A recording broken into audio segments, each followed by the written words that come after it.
आप सभी को देव उठनी एकादशी और तुलसी विवाह की हार्दिक शुभकामनाएं। आज की इस वीडियो में आप सभी देखेंगे कि आप अपने घर पर अकेले ही बिना किसी पंडित या फिर ब्राह्मण की सहायता के स्वयं तुलसी जी का विवाह सरल तरीके से कैसे संपन्न करवा सकते हैं। सबसे सरल विधि आप सभी के साथ शेयर करूंगी, क्योंकि देखिए हम सभी तुलसी जी का विवाह कराना चाहते हैं, लेकिन पंडित जी को बुलाना और बहुत ज्यादा बजट तैयार करना सबके लिए संभव नहीं हो पाता है। और मेरी कई बहनें ऐसी हैं जो ऑफिस वगैरह जाती हैं या बच्चे छोटे हैं, तो ऐसे में आप कम समय में सरल तरीके से इस प्रकार से, जैसे कि मैं ये पूजा विधि आप सभी को करके दिखाने जा रही हूँ, वैसे ही आप तुलसी जी का विवाह संपन्न करवा सकते हैं। और तुलसी जी का विवाह देव उठनी एकादशी से लेकर कार्तिक मास की पूर्णिमा तिथि तक किसी भी दिन या तो ब्रह्म मुहूर्त में या गौधुली बेला यानी कि संध्या काल में आप संपन्न करवा सकते हैं। तो देखिए, सबसे पहले जिस जगह पर आप तुलसी जी का विवाह करवाएंगे उस जगह को अच्छे तरीके से साफ सफाई और स्वच्छ करके तुलसी जी का गमला हम यहाँ पर रख देंगे, और गमले के पास में ही आप चाहे तो अष्टदल कमल या स्वास्तिक बनाकर इसके ऊपर हम एक चौकी स्थापित कर देंगे और इसके ऊपर भगवान विष्णु का सबसे प्रिय कलर यानी कि पीले कलर का एक कपड़ा बिछा देंगे, यानी कि आसन लगा देंगे। और देखिए, किसी भी शुभ या मांगलिक कार्य में चौक जरूर ही पूरा जाता है, तो आप गाय के गोबर से या गेरू से, हल्दी और आटे से चौक पूर सकते हैं। मैं यहाँ पर छोटी सी रंगोली बना रही हूँ, आप चाहे तो रंगों भरी रंगोली भी बना सकते हैं। तो मैं यहाँ पर रंगोली से छोटा सा कमल बना रही हूँ, क्योंकि कमल माँ लक्ष्मी को अत्यंत ही प्रिय है और हमारी तुलसी महारानी को भी लक्ष्मी का ही स्वरूप माना जाता है। अब देखिए, चौकी के ऊपर हम 3 जगह आसन देंगे, और क्योंकि एकादशी के दिन चावलों का प्रयोग नहीं किया जाता है, तो मैं यहाँ पर सफेद तिल और पुष्प से 3 जगहों पर आसन दे दूंगी। पहले आसन पर प्रथम पूजनीय भगवान श्री गणेश जी को हम विराजमान करा देंगे। और अब देखिए, मैं यहाँ पर भगवान विष्णु की फोटो मेरे पास में है, तो मैं इन्हें विराजमान कर रही हूँ। अगर आपके पास में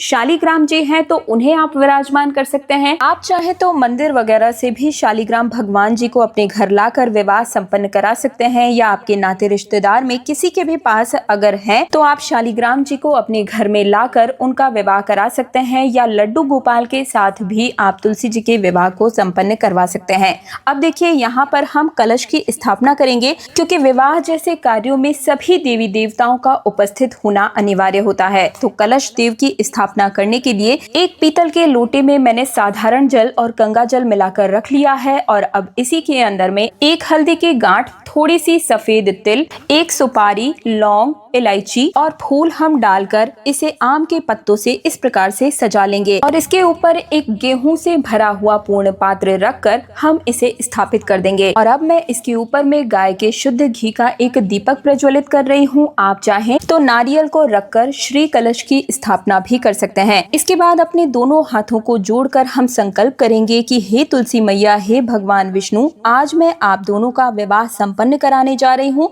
अगर कोई भी गलती या त्रुटि मुझसे हो जाए तो अपना बच्चा और संतान समझकर मेरी गलतियों को माफ करना और मेरी मनोकामनाओं को पूर्ण करना। इस तरह से संकल्प लेने के बाद में हम तुलसी जी के शुभ विवाह को आरंभ करेंगे। पूजा में सबसे पहले भाव रूप में स्नान करा देंगे और जल के छींटे लगाकर गणपति जी को, विष्णु जी को, तुलसी माता को और दीप कलश को हम भाव रूपी स्नान करा देंगे। अब देखिए, सबसे पहले गणेश जी का पूजन किया जाता है, तो सबसे पहले हम रोली से तिलक कर देंगे, वस्त्र के रूप में जनेऊ समर्पित कर देंगे और साथ ही में कलावा भी समर्पित कर देंगे, फूल समर्पित कर देंगे, तिल हम समर्पित कर देंगे, क्योंकि एकादशी के दिन पूजन में चावलों का प्रयोग निषेध माना गया है, तो आप सभी तिल ही समर्पित कीजिएगा। इसके बाद हम भोग के स्वरूप में लड्डू गणेश जी के सामने समर्पित कर देंगे, और इस तरीके से हम गणेश जी का पूजन कर लेंगे। इसके बाद कलश का पूजन किया जाता है। कलश में सभी देवी देवता विराजमान होते हैं, इसलिए कलश का पूजन जरूर करना चाहिए। तो देखिए, कलश का पूजन भी इसी तरीके से किया जाता है। सबसे पहले तिलक कर लेंगे, कंठ में मौली धागा हमने पहले से ही समर्पित कर दिया है। इसके बाद में हम फूल समर्पित कर देंगे, और अब हम विवाह की रस्में शुरू करेंगे। तो देखिए, विवाह की सबसे पहली रस्म होती है हल्दी की रस्म। तो हल्दी को पीस करके इसमें थोड़ा सा दूध या फिर पानी डालकर पेस्ट बनाकर तैयार कर लीजिएगा। और अब ये हल्दी सबसे पहले हम भगवान श्री हरि विष्णु के दोनों हाथों में, दोनों चरणों में हम समर्पित कर देंगे, और इसके बाद में में यही हल्दी हम माता तुलसी के तने में और पत्ते में 5 बार इस प्रकार से लगा देंगे। तो कम से कम 5 जगहों पर आप तुलसी जी को हल्दी जरूर ही लगाइएगा। अब इसके बाद में मेहंदी की रस्म आती है। आप चाहें तो पाउडर वाली मेहंदी लाकर उसे घोल कर तैयार कर सकते हैं, या मार्केट में बनी बनाई हल्दी की कीप इस तरीके से आती है कि ध्यान रखिएगा, कीप अगर आप ले रहे हैं तो नई ही लेनी है। सबसे पहले 5 बार श्री हरि विष्णु के दोनों हाथों में, पैरों में हम लगा देंगे और इसके बाद तुलसी जी को 5 बार इस प्रकार से हम मेहंदी लगा देंगे। इस तरीके से हमारी मेहंदी की रस्म भी संपन्न हो गई है। और अब हम भगवान श्री हरि विष्णु को तिलक करेंगे, चंदन का तिलक लगा देंगे, क्योंकि श्री हरि विष्णु को चंदन का टीका अति प्रिय है। इसके बाद में हम तुलसी जी और भगवान विष्णु दोनों को ही रोली से भी तिलक कर देंगे। और तुलसी जी की पत्तियों पर, तनों पर आप रोली से तिलक जरूर ही लगा दीजिएगा। इसके बाद में अब हम थोड़े से तिल लेंगे और तिल समर्पित कर देंगे। अब देखिए, एकादशी के दिन तिल का बहुत महत्व होता है, तो आप तिल जरूर ही समर्पित कर दीजिएगा। सफेद तिल हमें लेने होंगे और इसके बाद में फिर हमें वस्त्र समर्पित करने हैं। तो हम यहाँ पर भगवान श्री हरि विष्णु को यहाँ पर पीले रंग का जनेऊ समर्पित करेंगे, कलावा समर्पित कर देंगे और तुलसी मैया को हम लाल रंग की चुनरी ओढ़ा देंगे। आप चाहे तो लहंगा या साड़ी या चुनरी कुछ भी ओढ़ा सकते हैं। मैंने यहाँ पर लहंगा पहनाया हुआ है, तो आप चाहे तो मार्केट से या ऑनलाइन ये लहंगा भी मंगवा सकते हैं। अब देखिए, हल्दी और मेहंदी की रस्म होने के बाद में बारी आती है जयमाला की रस्म की। तो इसके लिए हम 2 फूलों की माला ले लेंगे और सबसे पहले तुलसी जी को स्पर्श कराकर हम ये माला श्री हरि विष्णु को पहना देंगे और श्री हरि विष्णु से स्पर्श करवाकर ये माला हम तुलसी जी को पहना देंगे। इस तरीके से हमारे जयमाल की रस्म भी पूर्ण हो जाती है। इसके बाद में हम तुलसी जी को श्रृंगार सामान समर्पित करेंगे। तो सबसे पहले हम चूड़ी पहना देंगे। आप चाहे तो लाल, पीली, हरी, जैसी आपके यहाँ पर परंपरा है उस अनुसार तुलसी जी को चूड़ी पहना सकते हैं। और इसके बाद में बिछिया हमें जरूर ही पहनानी है। बिछिया हम यहाँ पर गमले के पास में ही रख देंगे। आप चाहे तो चांदी, कांसा या तांबे की बिछिया भी ले सकते हैं। इसी के साथ बाकी की जो श्रृंगार की सामग्री होती है वो भी हम तुलसी जी को समर्पित कर देंगे। और अब बारी आती है गठजोड़ की। तो इसके लिए हम एक पटका ले लेंगे, इसके अंदर एक सुपारी और एक सिक्का हम रख देंगे। आप चाहे तो हल्दी और सुपारी भी रख सकते हैं। ये चीजें रखने के बाद में तुलसी जी की चुनरी से हम इसे बांध देंगे और इस तरीके से गठजोड़ हमारा हो जाएगा। और गठजोड़ा करने के बाद में ये पटका हम भगवान श्री हरि विष्णु को ओढ़ा देंगे। और अब होगी फेरों की रस्म। तो इसके लिए अगर आपके घर में कोई पुरुष है तो वो भगवान विष्णु को अपने हाथ में ले लेंगे और तुलसी जी का पौधा अगर आपका छोटा है तो उन्हें उठाकर आप 7 फेरे लगवा दीजिए। या फिर आप चाहे तो इस प्रकार से जटा वाले नारियल के ऊपर में मौली धागा लपेटकर पहले 3 फेरे तुलसी जी के और अंतिम 4 फेरे भगवान श्री हरि विष्णु की इस तरीके से घुमाकर फेरों की रस्म को इस प्रकार से संपन्न करवा देना है। तो हमारे यहाँ पर फेरे हो गए हैं। इसके बाद में बारी आती है सिंदूर दान करवाने की। तो यहाँ पर सिंदूर की एक नई डिब्बी हमें लेनी है। साथ ही में चांदी का सिक्का या साधारण 1 रुपए का सिक्का आप लेकर इसके ऊपर में सिंदूर लेकर भगवान श्री हरि विष्णु के हाथों से छुआते हुए इस प्रकार से 5 बार हम तुलसी जी की मांग भर देंगे, यानी कि ये सिंदूर तुलसी जी को समर्पित कर देंगे। और इस तरीके से सिंदूर की रस्म भी संपन्न हो जाएंगी।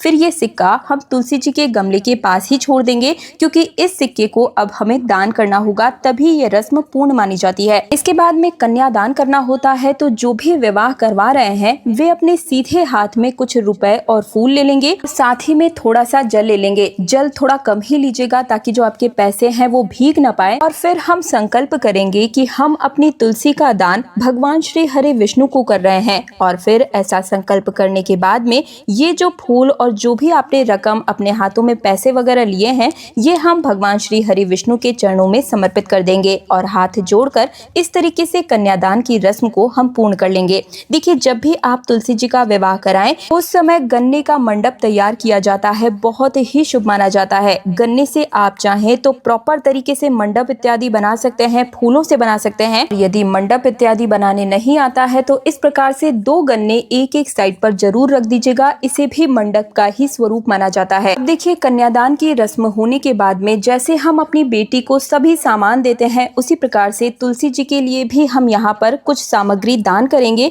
तो हम भगवान श्री हरि विष्णु को छुआते हुए तुलसी जी के लिए साड़ी, भगवान श्री हरि विष्णु के लिए पैंट शर्ट का कपड़ा या आप चाहे तो धोती वगैरह रख कर इसके ऊपर मैं 5 बर्तन रख रही हूँ, इसे हम दान करेंगे। देखिए, जिस प्रकार से हम अपने घर की बेटी के लिए सभी सामान दान कर सकते हैं उसी प्रकार से हम तुलसी जी को भी दान करेंगे। और ये आपके सामर्थ्य के ऊपर है कि आप क्या क्या दान करना चाहिए। तो जो भी भी आपकी श्रद्धा है, सामर्थ्य है, उस अनुसार से आप दान कर सकते हैं। आप चाहें तो सोना, चांदी, बर्तन, कपड़े, फल, मिठाई इत्यादि कितना भी दान कर सकते हैं, लेकिन कम से कम इस दिन एक ब्लाउज का पीस और श्रृंगार की कुछ 5 सामग्री जरूर ही दान करना चाहिए। इससे हमारे जीवन में सुख, समृद्धि और पति पत्नी का जोड़ा हमेशा प्रेम संबंधों से भरा रहता है। तो इस प्रकार से विवाह की रस्म पूर्ण होने के बाद में अब हम भोग समर्पित करेंगे। देखिए, जिस प्रकार से विवाह में पूड़ी, सब्जी इत्यादि सब कुछ बनता है, अगर आपने अपने घर पर बनाया हुआ है तो वो आप भोग में समर्पित कर दीजिए,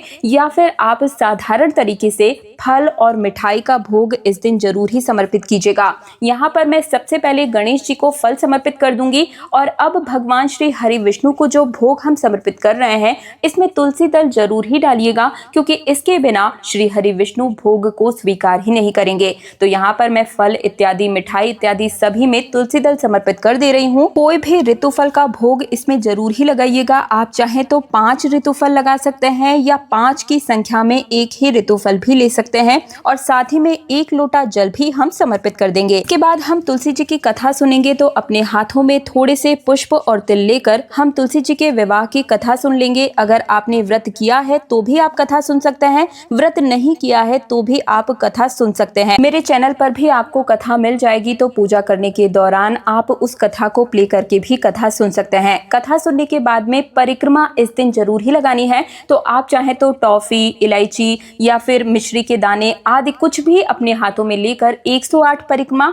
या कम से कम 11, 21, 51, 101 इत्यादि परिक्रमा जरूर ही कीजिएगा। हर एक फेरी के बाद में आपको इस प्रकार से यहाँ पर इलायची का दाना या मिश्री का दाना इस प्रकार से रखते हुए चलना है, ताकि आपको गिनती में कोई दिक्कत नहीं होगी। आप किसी भी ड्राई फ्रूट से भी जो है फेरी लगा सकते हैं। मैं यहाँ पर इलायची से फेरी लगा रही हूँ। तो यहाँ पर हमारी जो परिक्रमा है वो संपन्न हो गई है, और अब हम आरती करेंगे। तो आरती करने के लिए आप चाहे तो गाय के शुद्ध घी से आरती कर सकते हैं, धूप दीप जलाकर आरती कर सकते हैं। मैं यहाँ पर कपूर से आरती कर रही हूँ। तो आप इस प्रकार से सबसे पहले गणेश जी की आरती और उसके बाद में तुलसी मैया की आरती करके अपने दोनों हाथों को जोड़कर भगवान से प्रार्थना करें कि हे भगवान, आज मैंने तुलसी जी का विवाह आपके साथ संपन्न कराया है। इस विवाह में अगर कोई भी कमी रह गई है, गलती हो गई है, तो मुझे अपनी संतान समझकर माफ करना। और इस प्रकार से प्रार्थना करने के बाद अपने सीधे हाथ में थोड़ा सा जल लेकर हम चौकी के चारों ओर इस प्रकार से वार देंगे, और इस तरीके से तुलसी जी का विवाह पूर्ण हो जाता है। तुलसी विवाह करने के बाद में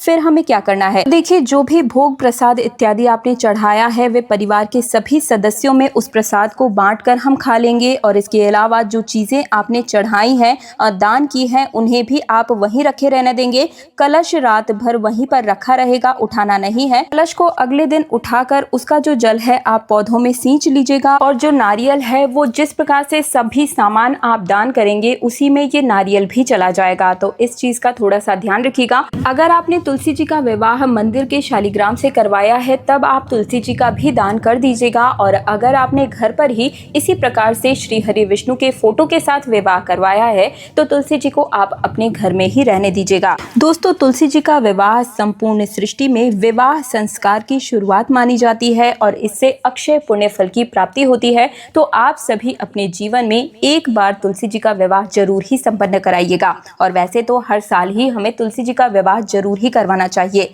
तो आप सभी को मेरी ये जानकारी, मेरी ये मेहनत कैसी लगी मुझे कमेंट सेक्शन में प्लीज प्लीज जरूर ही बताइएगा, और वीडियो को लाइक करके इस वीडियो को ज्यादा से ज्यादा हर हिंदू सनातनी भाई बहन के साथ शेयर करना बिल्कुल मत भूलिएगा। ये आप सभी को मैं जिम्मेदारी सौंप कर जा रही हूँ। साथ ही व्रत त्योहारों, तीज त्योहारों से जुड़े रहने के लिए मेरे चैनल तीज त्योहार और धर्म को अभी से सब्सक्राइब करके पास वाले बेल आइकन को भी जरूर ही प्रेस कर दीजिएगा। तो मैं दिव्या आप सभी से आज्ञा चाहूंगी। आप सभी को तुलसी विवाह की हार्दिक शुभकामनाएं। हरे रामा हरे कृष्णा।